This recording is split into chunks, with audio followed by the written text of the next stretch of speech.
You keep waiting for a version of yourself that never arrives. That person isn't coming.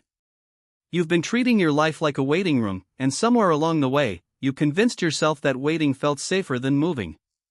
It doesn't. It never did. The business you'll start when things settle down. The relationship you'll fix when you have more time. Someday has become the most dangerous word in your vocabulary.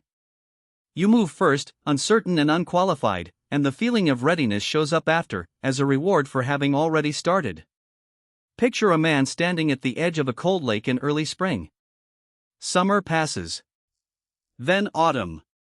He never once gets in. The conditions you're waiting for are not obstacles between you and your goal. They're excuses your mind manufactures.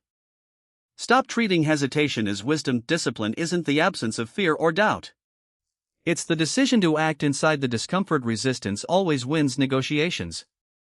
It doesn't compromise. There is a particular kind of grief that doesn't announce itself, the grief of realizing you spent years protecting a life you never actually lived.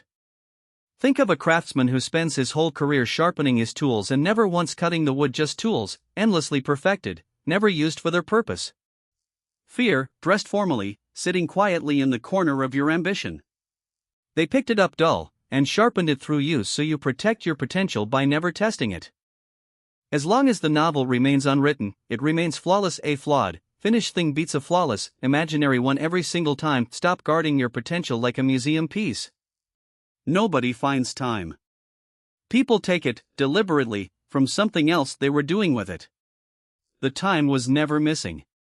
It was simply already spent, unconsciously. By every life eventually presents a bill, a moment where you're forced to account for how the years were spent.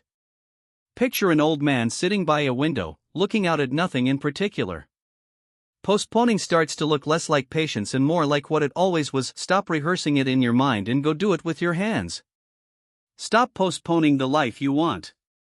Start living the one you already have, on purpose, today.